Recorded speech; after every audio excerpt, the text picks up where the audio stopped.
Hello all, good morning. Welcome to my channel Ammu vlogs.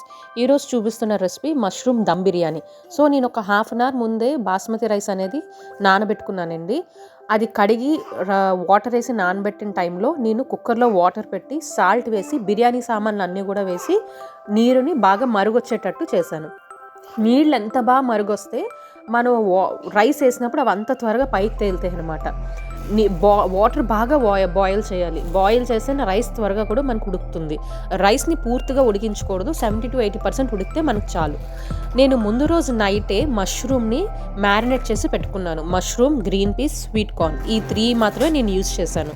ఇందులోకి నేను ఉప్పు, కారం, గరం మసాలా, ధనియా పొడి, జీరా పొడి, పెరుగు, మెంతి పొడి చిన్నది వేసాను. మెంతి లీవ్స్, డ్రై మెంతి లీవ్స్ ఉంటాయి కదా బయట, అది చిన్న ఫ్లేవర్ కోసం వాటిలో నేను వేసాను.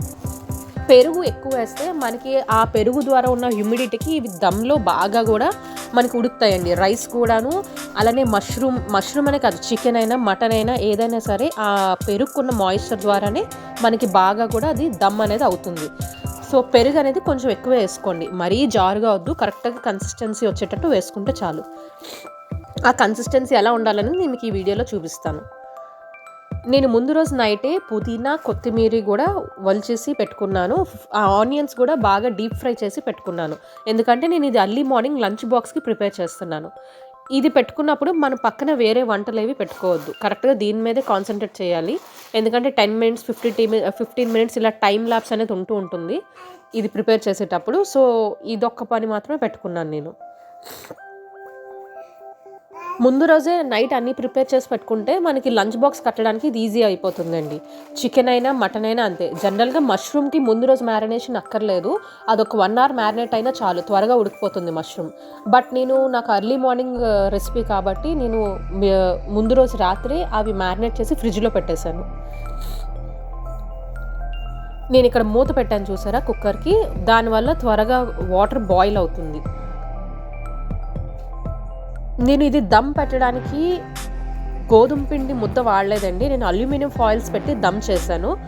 జనరల్గా ముద్ద మొత్తం చుట్టూరు అంటిస్తే వేపర్ బయటికి రాకుండా ఉంటుంది, అలానే అల్యూమినియం ఫాయిల్స్ కూడా యూజ్ చేసిన కుక్కర్లోంచి మనకు వేపర్ బయటికి రాదు.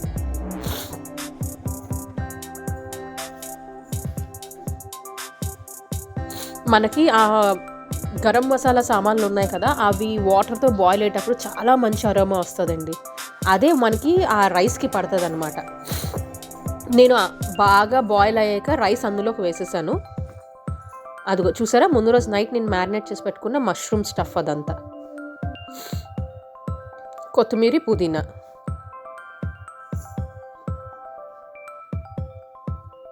Fried onions. నేను 2 ఆనియన్స్ తీసుకున్నానండి. 2 గ్లాసెస్ ఆఫ్ బాస్మతికి 2 ఆనియన్స్ తీసుకున్నాను నేను ఫ్రై చేయడానికి. అదిగో నీరు బాగా మరుగొచ్చింది, ఆ అరోమా కూడా చాలా బాగుంటుంది. ఇప్పుడు నేను ఇందులోకి బాస్మతి రైస్ వేస్తాను.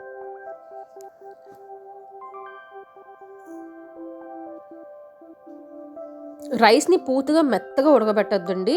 మనం అది ఒక 5 మినిట్స్ తర్వాత మనం ఆ రైస్ బయటికి తీసి వేళ్ళ మీద పెట్టి ఇలా విరిచితే కొంచెం పలుకుండి విరుగుతుంది రైస్, ముద్ద అవ్వకుండా విరుగుతుంది. ఆ స్టేజ్లో ఉన్నప్పుడు మనం రైస్ ఆపేయాలి, వెంటనే తీసేయాలి. ఆ హాట్ వాటర్లో కూడా ఎక్కువసేపు ఉంచినా, స్టవ్ ఆఫ్ చేసినా సరే ఆ హాట్ వాటర్కి ఉడికిపోతుంది రైస్ అంతా కూడా. మళ్ళీ మూత పెట్టాను, మరుగు నాకు బాగా త్వరగా వచ్చేస్తుందని. అదిగో ఆల్రెడీ రైస్ 70-80% కుక్ అయిపోయింది. అదిగోండి చూపిస్తాను చూడండి, అగో ఇరిగింది చూసారా, రైస్ ఇరుగుతుంది, ముద్ద అవ్వలేదు. నేను వెంటనే తీసేస్తున్నాను. నీరును బాగా వార్చాలండి, మరీ డ్రైగా వార్చక్కర్లేదు, నార్మల్గా వారిస్తే చాలు. అలాగని ఎక్కువ వాటర్ కూడా ఉండకూడదు.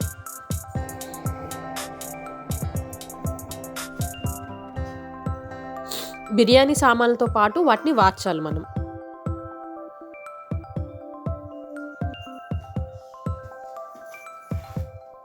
ఇదే టైంలో మనం గీ ఆర్ లెమన్ వాటర్ కూడా కొంచెం వేసుకోవచ్చండి. లెమన్ పిండితే మనకి రైస్ ఏంటంటే గట్టి పడుతుంది, ముద్ద అవ్వకుండా, పేస్ట్ అవ్వకుండా ఉంటుంది. ఫస్ట్ టైం చేసేవాళ్ళు అయితే లెమన్ పిండుకోండి, మీకు ముద్ద అవ్వదు త్వరగా రైస్. సో ఇప్పుడు నేను దమ్కి ప్రిపేర్ చేస్తున్నాను. ఫస్ట్గా నేను మ్యారినేట్ చేసిన స్టఫ్ అంతా కూడా దాని కింద వేసేసాను కుక్కర్లోని. కింద ఫస్ట్ బేస్ మనం ఏదైతే దమ్ చేస్తున్నామో కర్రీ ఏది ఉందో అది ముందు వేసేయాలి. దాని తర్వాత లేయర్స్ ప్రకారం మనం రైస్ వేసుకోవాలి. లేయర్స్ కూడా కంప్లీట్గా క్లోజ్ అవ్వాలి. చిన్న చిన్న గ్యాప్స్ లేకుండా రైస్ కంప్లీట్గా ఒక లేయర్ ఫిల్ అయ్యేటట్టు మనం వేయాలి. నేను గ్యాప్స్ని ఫిల్ చేస్తున్నాను, చూసారా? ఇప్పుడు ఫ్రైడ్ ఆనియన్స్, పుదీనా, కొత్తిమీర. కొంతమంది దీని మీద ఇదే టైంలో గరం మసాలా కూడా ఒక పించ్ జస్ట్ అలా వేస్తారు. మా హస్బెండ్ ఎక్కువ మసాలా ఇష్టపడరు కాబట్టి నేను వేయలేదు.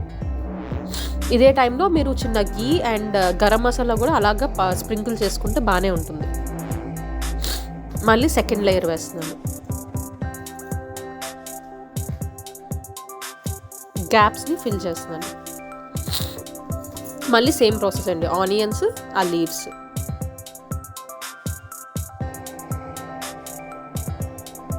మష్రూమ్ మీకు త్వరగా ఉడికిపోతుంది కాబట్టి దమ్ మనకి ఎక్కువ టైం పట్టదు. ఇది లంచ్ బాక్స్కి ఈజీగానే అయిపోతుంది.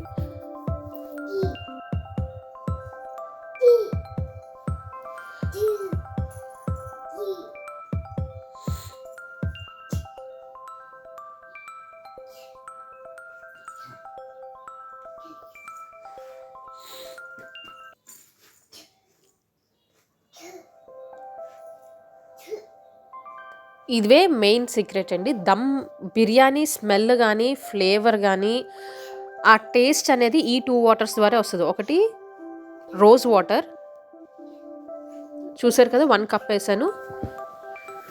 ఒక్కొక్క కప్పే వేయాలి. ఎక్కువ వేస్తే మనకి అరోమా ఎక్కువ అయిపోతుందండి బిర్యానీ టేస్ట్లో. అగో నేను అల్యూమినియం ఫాయిల్ సైజుని చూసి యూజ్ చేస్తున్నాను. 1 కప్పు మనం రోజ్ వాటర్ వేయాలి, ఇంకొక కప్పు కేరా వాటర్ వేయాలి. కెవడా వాటర్ అంటారు, ఇంగ్లీష్లో దీన్ని క్యూరా వాటర్ అని కూడా అంటారు.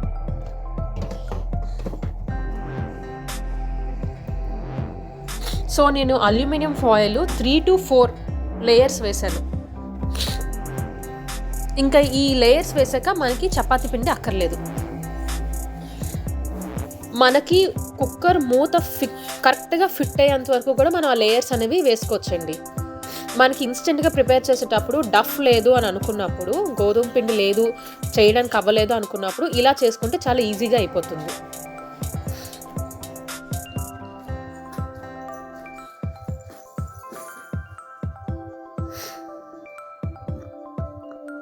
ఈ కెవడా వాటర్, రోజ్ వాటర్ అనేది లాస్ట్లో మాత్రమే పైన వేయాలండి. గీ జనరల్గా ఈ లాస్ట్లో అంత అయిపోయాక పైన వేస్తారు. నేను వేయలేదు, ఎందుకంటే మా అమ్మాయికి ఎక్కువ గీ ఇష్టపడదు. నేను లాస్ట్లోని అంత అయిపోయి తీసేటప్పుడు గీ వేశాను. చూసారా, నాకు కుక్కర్ మూత కరెక్ట్గా ఫిట్ అవుతుంది. అగో ఇంకా స్టీమ్ అనేది మనకు బయటికి రాదు. ఫస్ట్ 10 minutes నేను హైలో పెట్టాను. 10 minutes అయిన వెంటనే ఇంకొక 15 minutes సిమ్ చేశాను. కంప్లీట్ సిమ్లో ఉండాలి 15 minutes తర్వాత. సో నా బిర్యానీ రెడీ అయిపోయింది.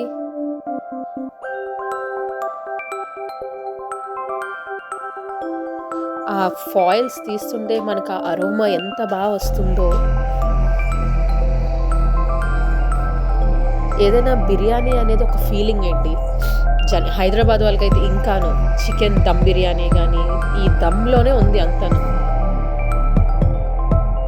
ఇదే మష్రూమ్ బిర్యానీ, చికెన్ బిర్యానీ ఏదైనా మనం ఇన్స్టెంట్గా కూడా చేసుకుంటాం. అప్పుడు ఈ టేస్ట్ రాదు. ఈ దమ్ చేసినప్పుడు వచ్చిన అరోమా కానీ ఆ టేస్ట్ కానీ నార్మల్ ఇన్స్టెంట్ బిర్యానీస్లో రావు. చూసారా, నేను నెయ్యి లాస్ట్లో వేసాను. వేడి మీద ఉండడం వల్ల నాకు నెయ్యి కరిగిపోయింది వెంటనే.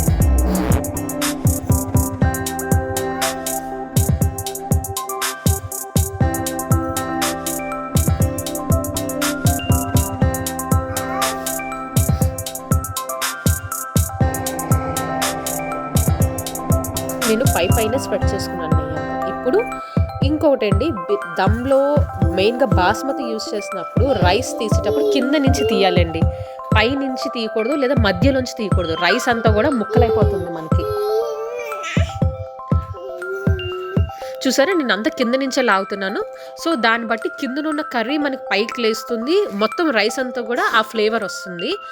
నెక్స్ట్ థింగ్, మనకి రైస్ ముక్కలు అవ్వకుండా అదే సైజులో ఉంటుందన్నమాట. నాకు రైసు మెత్తగా ఉడికింది, మష్రూమ్ కూడా చాలా త్వరగా కుక్ అయిపోయింది. అదిగోండి నా దమ్ బిర్యానీ రెడీ. మా హస్బెండ్ బాక్స్ కూడా రెడీ అయిపోయింది. చాలా టేస్టీగా, చాలా సింపుల్ అండ్ ఈజీ ప్రాసెస్ అండి ఇది. అప్పటికప్పుడు రిలేటివ్స్ వచ్చినా వెంటనే చేసుకోగల రెసిపీ ఇది. ఎక్కువ సేపు మ్యారినేషన్ టైం ఉండదు. చాలా క్విక్